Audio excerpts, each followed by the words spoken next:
This is why Koenji narratively destroys Takuya Yagami. Hey guys, it's MK and today we'll be talking about Koenji versus Takuya Yagami. Now this won't just be any standard comparison, we will be going over how much of a threat the story implies these characters to truly be. And I will be explaining why Koenji narratively obliterates Takuya Yagami. So who is Takuya Yagami? Yagami is a White Room student of the 5th generation who was sent by the White Room agent Tsukishiro to infiltrate Advanced Nurturing High School in hopes of successfully expelling Ayana Koji and bringing him back to the White Room. But what is Yagami's narrative? Well, the first time we hear about him is when he's in Tsukishiro's office getting informed on all the information pertaining to the second-year students. This is where Tsukishiro blatantly starts to gaslight Yagami into thinking that he was actually a rival for Ayana Koji. The narrator even saying, and I quote, "He was looking to get the teenager to surpass his own potential by feigning their sense of rivalry." So to put this in simple words, what the narrator is trying to say is that Tsukishiro was blatantly lying to Yagami about him being a rival for Ayana Koji to get him to surpass his own limits. So in no way, shape, or form is Yagami an actual rival for Ayana Koji. As well as the process of Tsukishiro informing Yagami about Ayana Koji's stats from the White Room, he likely showed Yagami information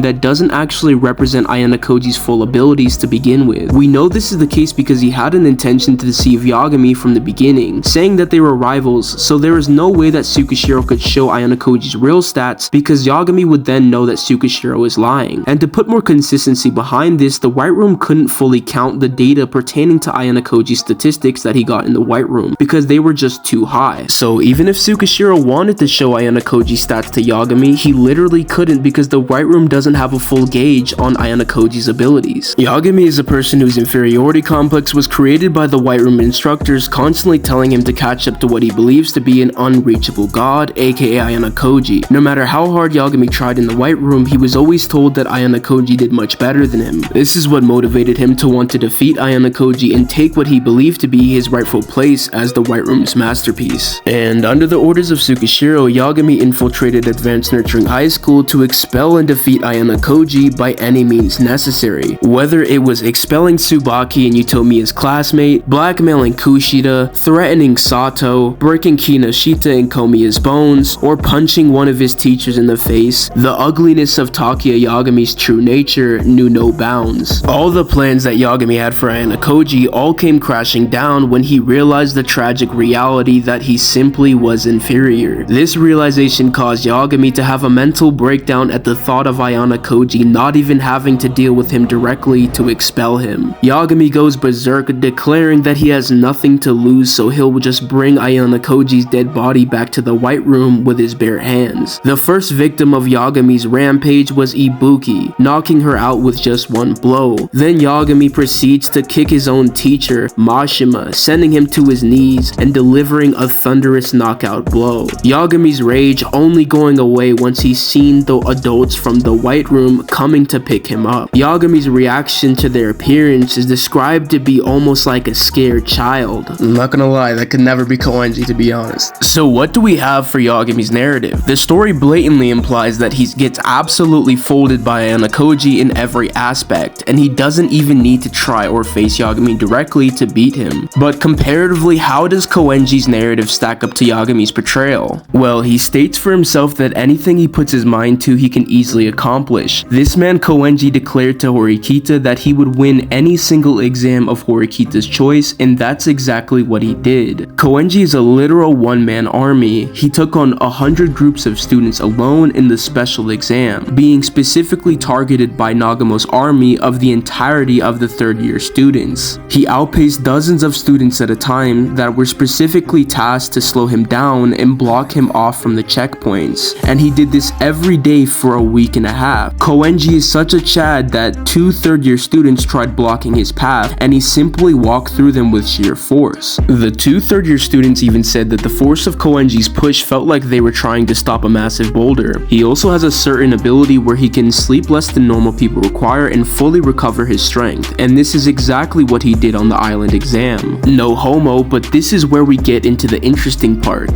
Ayano Koji and Koenji's meat are the same exact size, and before you say this is a coincidence, Koenji is also stated to have equal strength with Ayano Koji in the island exam tug-of-war. So we have two different instances where Ayano Koji and Koenji were equals to each other. This could narratively signify that Koenji is actually a match for Ayano Koji's might. Not only that, Ayano Koji stated that Koenji is a superhuman in terms of strength and is far stronger than the likes of Albert and Pseudo. Albert being someone who is equal to Hosen in terms of strength, and Koenji is equal to Ayano Koji in terms of strength, who is superior to Hosen as well. Then this makes perfect sense, and once again implying that they are both equals. Koenji is also a person who Ayano Koji said himself that he couldn't read and is nigh unpredictable. So take what I'm about to say at face value, but in the anime, apparently Koenji challenged all of China's martial artists, as well as he learned to survive in the Amazon rainforest and is proficient with many different types of guns